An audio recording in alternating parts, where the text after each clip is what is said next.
हो जाएंगी। परीक्षा संपन्न हो जाने के उपरांत हमें छात्रों का रिजल्ट तैयार करना होता है। तो आज हम देखेंगे कि छात्रों का जो रिजल्ट है वो किस अभिलेख पत्रक में हम तैयार करेंगे, क्योंकि राज्य शिक्षा केंद्र के द्वारा जो अभिलेख पत्रक हैं वो निर्धारित किए गए हैं, हमें बताए गए हैं कि किन पत्रकों में आपको छात्रों का रिजल्ट तैयार करना है। साथ ही हम देखेंगे कि जो अभिलेख पत्रक 6A 6B क्या है, इसके अतिरिक्त अभिलेख पत्रक 4A 4B क्या है और इनमें किस प्रकार से हम रिजल्ट तैयार कर सकते हैं। वर्तमान में यदि हम देखें तो जो फरवरी और मार्च का माह होता है शिक्षकों के लिए बहुत ही व्यस्तम माह होता है। जैसे हम बात करें तो नवीन सत्र के भी आदेश हो चुके हैं, जो कि 1 अप्रैल से नवीन सत्र प्रारंभ हो जाएगा सभी कक्षाओं के लिए। कक्षा 1 से 12 तक के छात्रों की यदि हम बात करें तो जो नवीन सत्र है वो 1 अप्रैल से प्रारंभ हो जाएगा। तो हमें इसके पूर्व ही छात्रों का जो रिजल्ट है वो तैयार करना होता है। और इस बीच में यदि हम देखें तो परीक्षा ड्यूटी भी हमें करना होता है और शाला का जो कार्य है वो भी करना होता है। तो बहुत ही व्यस्तम शेड्यूल शिक्षकों का होता है। तो आइए समझते हैं कि किस प्रकार से हमें रिजल्ट तैयार करना है बहुत ही इजीली, और जो प्रपत्र राज्य शिक्षा केंद्र के द्वारा बताए गए हैं उनमें कैसे हम तैयार करेंगे। तो सबसे पहले हम इसमें बात कर लेते हैं जो प्रपत्र होता है परिशिष्ट 6A या कहें हम प्रपत्र 6A। सबसे पहले तो हमें अपनी शाला के समस्त छात्रों की जो जानकारी है इस परिशिष्ट में दर्ज करना होता है। प्रत्येक छात्र की जानकारी इसमें दर्ज होती है, जिसमें हम शैक्षिक मूल्यांकन, सह शैक्षिक मूल्यांकन और व्यक्तिगत सामाजिक गुणों का जो मूल्यांकन है वो करते हैं, जिसे हम बोलते हैं परिशिष्ट 6A, जो कि प्राथमिक स्तर के छात्रों के लिए होता है। वहीं परिशिष्ट 6B जो होता है वो माध्यमिक शाला के जो छात्र होते हैं कक्षा 6 से 8 के, उनके लिए परिशिष्ट 6B का यूज किया जाता है।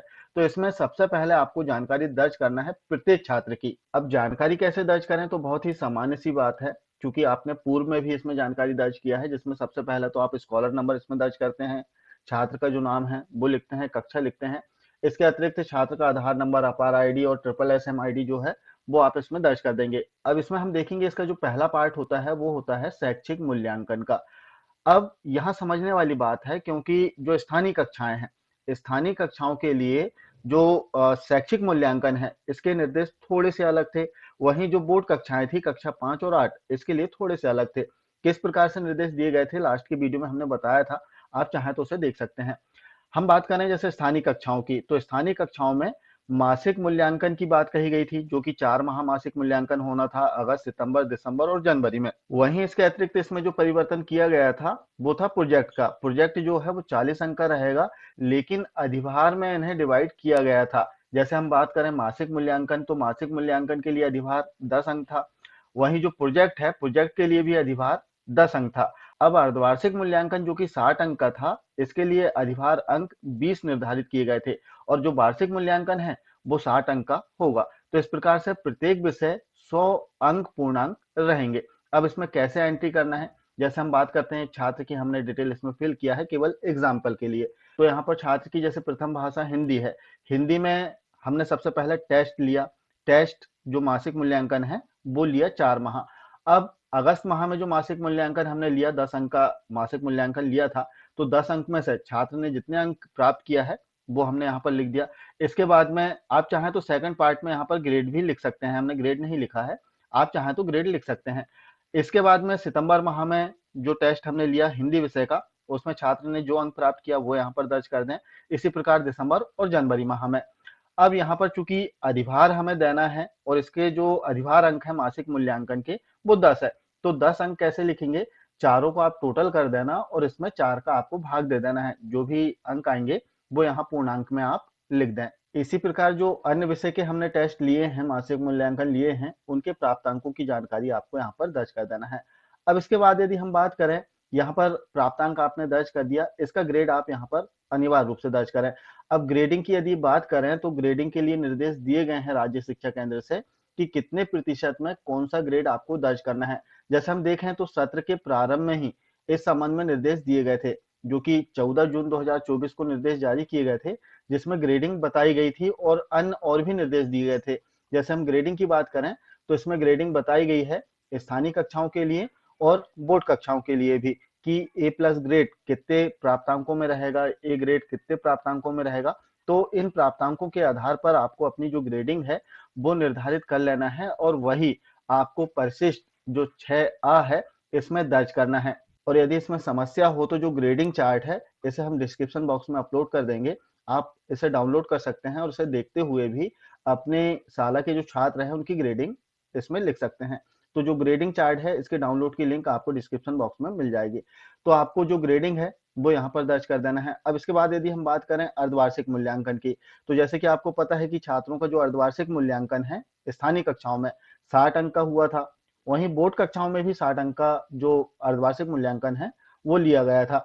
अब स्थानीय कक्षाओं के लिए जो निर्देश दिए गए थे कि इसके जो अधिभार अंक हैं 20, तो यहाँ पर 60 अंक में से छात्र ने जो भी अंक प्राप्त किया है उसमें आपको 3 का भाग दे देना है। तो 20 अंक जो अधिभार है वो निकल कर आ जाएंगे। जैसे यहाँ पर 60 में से 54 अंक छात्र ने प्राप्त किया।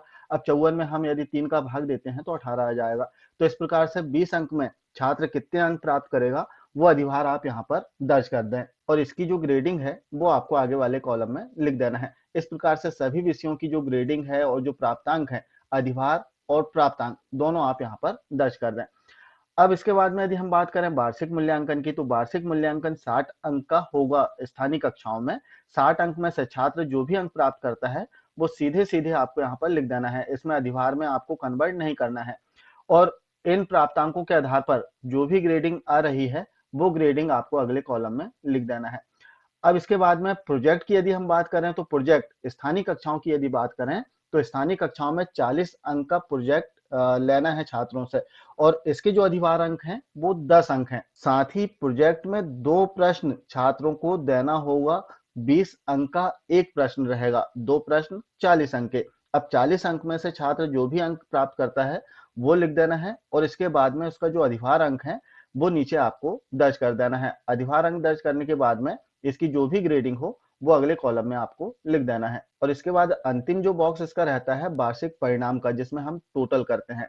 टोटल जैसे यहाँ पर मासिक मूल्यांकन का जो टोटल है, यहाँ पर आपने जो टोटल किया है वही टोटल यहाँ पर आ जाएगा। इसके बाद में अर्धवार्षिक जो मूल्यांकन हुआ है इसका टोटल यहाँ पर आपको लिख देना है। अर्धवार्षिक मूल्यांकन का टोटल जो कि आपका अधिभार अंक है वो लिखना होगा। जैसे यहाँ पर आप देखेंगे 18, तो इसका जो टोटल हमने यहाँ 18 लिख दिया। इसके बाद में वार्षिक मूल्यांकन में छात्र के जो भी प्राप्तांक होंगे वो सीधे आपको यहाँ पर दर्ज करना है। जो यहाँ पर आपने दर्ज किया है वो पूरे के पूरे अंक यहाँ पर दर्ज हो जाएंगे, यहाँ पर अधिभार नहीं लिखना है। इसके बाद में जो प्रोजेक्ट है, प्रोजेक्ट चूंकि 40 अंक का है लेकिन इसके अधिभार अंक 10 हैं, तो 10 में से जो भी छात्रों के प्राप्तांक होंगे वो आपको यहाँ पर लिखना है। जैसे आप देखेंगे कि यहाँ पर अधिभार अंक हमने नीचे लिखा है, तो जो नीचे अधिभार अंक लिखा है वही आपको यहाँ पर लिख देना है और फिर इन चारों का टोटल जो है वो यहाँ पर लिख देना है और इसके बाद में इस टोटल का जो ग्रेड है वो आपको लास्ट कॉलम में लिखना होगा और इसके बाद में लास्ट में इनका टोटल आपको कर देना है। टोटल के लिए आप देखेंगे कि यहाँ पर दिया गया है जो रो है वो बनाई गई है। चूंकि यहाँ पर ऊपर एंट्री हो गई है इसे आपको नीचे एंट्री करना है। यहाँ पर नीचे जो लिखा हुआ है कुल प्राप्तांक ग्रेड, तो यहाँ पर आपको इसका टोटल कर देना है। जो जो आपको टोटल करना हो वो टोटल कर दें और यहाँ पर समेकित ग्रेड आपकी निकल कर आ जाएगी। आप देखेंगे कि यहाँ पर टोटल जो है 324 आ रहा है। 324 चूंकि 4 सब्जेक्ट हैं छात्र के, प्रत्येक सब्जेक्ट में 100 अंक निर्धारित हैं, पूर्णांक जो है 100 है, तो 4 विषय के 400 अंक हो जाएंगे। 400 में से जो भी छात्रों के प्राप्तांक होंगे वो टोटल यहाँ पर आ जाएगा। जैसे 324 छात्रों के प्राप्तांक हो गए। अब 324 का ग्रेड क्या है वो आपको अगले कॉलम में लिखना होगा। तो इस प्रकार से जो शैक्षिक क्षेत्रों का मूल्यांकन है वो हमने इसमें लिख दिया। इसके बाद में आता है आपका सह शैक्षिक क्षेत्रों का मूल्यांकन, जिसमें 6 बिंदुओं पर हम छात्रों का मूल्यांकन करते हैं। अब यहाँ पर शिक्षकों का एक प्रश्न आ रहा था कि सर जुलाई से मूल्यांकन करें या फिर जून से मूल्यांकन करना है, तो आप किसी भी माह से कर सकते हैं। जैसे जून में छात्र आए हैं, अप्रैल और जून में छात्र आए हैं, तो यहाँ पर एक कॉलम दिया गया है, आप चाहें तो यहाँ पर अप्रैल और जून भी ऐड कर सकते हैं। तो इस प्रकार से हमने इसमें छात्रों की जो प्राप्तांक है माहवार वो लिखा और नीचे यहाँ पर ग्रेडिंग भी कर दिया है। इसके बाद में लास्ट में यहाँ पर जो है इनका टोटल करना है सभी माह का। तो आप देख सकते हैं टोटल यहाँ पर लिखा हुआ है और इस टोटल के आधार पर आपको ग्रेडिंग कर देना है। तो इस प्रकार से माहवार आपको छात्रों के जो प्राप्तांक हैं वो दर्ज करना है और उनकी ग्रेडिंग कर देना है। इसके बाद यदि हम बात करें तो व्यक्तिगत सामाजिक गुणों का भी जो मूल्यांकन है 2 अंक प्रति माह होता है। तो आप छात्र के आधार पर इसमें ग्रेडिंग कर सकते हैं। छात्र ने जैसी सहभागिता किया है उनकी सहभागिता के आधार पर आपको इसमें प्राप्तांक देना है और उनकी ग्रेडिंग कर देना है। अब लास्ट में आप देखेंगे कि यहाँ पर कुल शिक्षण दिवस पूछे गए हैं, तो आप की जो साला है, कितने दिवस साला संचालित हुई, वो संख्या लिखना है। और संबंधित छात्र जिसकी डिटेल आपने ऊपर दर्ज किया है, उसकी उपस्थिति उतने दिनों में से कितने दिन रही है। फॉर एग्जाम्पल जैसे 220 दिन साला यदि लगी, तो 220 दिनों में से कितने दिन छात्र उपस्थित रहा है, वो आपको नीचे लिखना होगा। और नीचे जो कक्षा शिक्षक हैं उनके हस्ताक्षर हो जाएंगे। इसके बाद में शिक्षक का जो अभिमत है, वार्षिक परिणाम, ग्रेड है, और किस कक्षा में छात्र की कक्षोन्नति दी गई है, वो लिखना है यहाँ पर। इसके बाद में यदि हम बात करें, तो जब हमने जो परिशिष्ट 6A और 6B कंप्लीट कर लिया, 6A जो है प्राथमिक स्तर के लिए होता है और 6B जो है माध्यमिक स्तर के लिए होता है। तो जैसे हमने 6A, परिशिष्ट 6A कंप्लीट कर लिया, इसे देखते हुए अब हमारा परिशिष्ट 4A तैयार किया जाएगा। जो रिजल्ट शीट है वो तैयार की जाएगी। जैसे हम बात करें परिशिष्ट 4A, कुछ इस प्रकार से आपको प्राप्त होगा, जिसमें आपको अपने जिले का नाम लिखना है, जन शिक्षा केंद्र का नाम लिखना है, बसाहट का नाम लिखना है।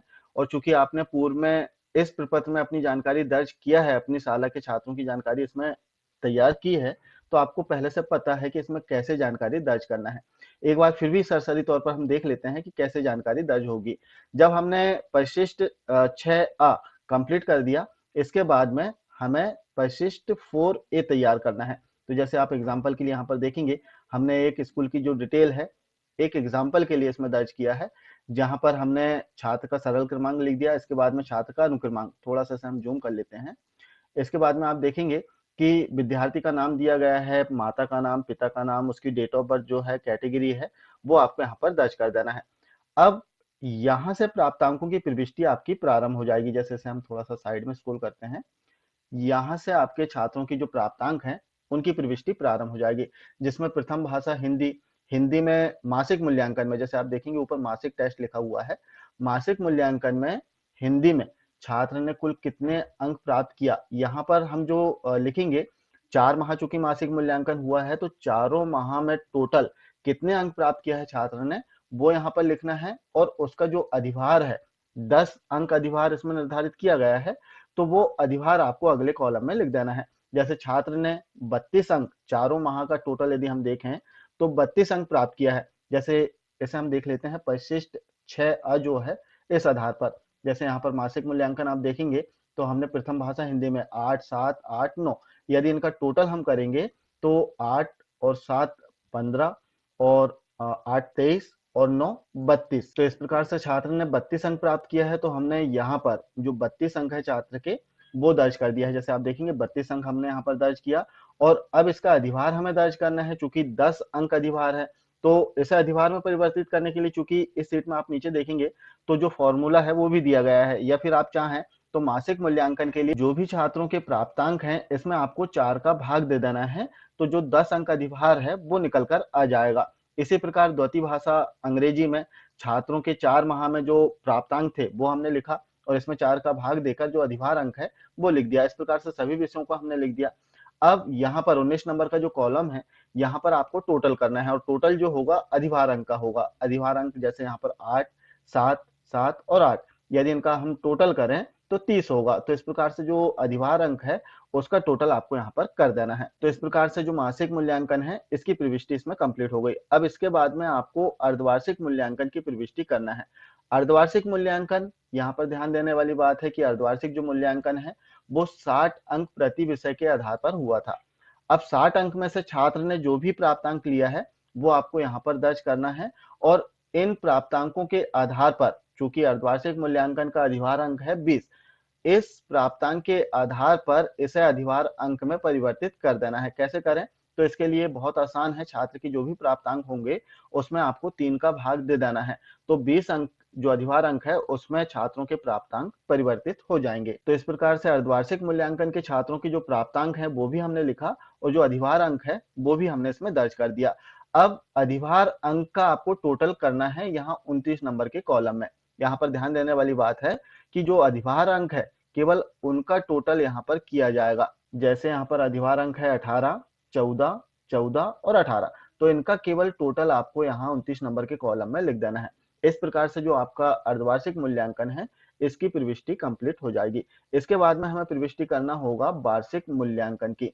तो वार्षिक मूल्यांकन के लिए अधिक कुछ नहीं है, क्योंकि इसमें अधिभार अंक में परिवर्तित नहीं करना है।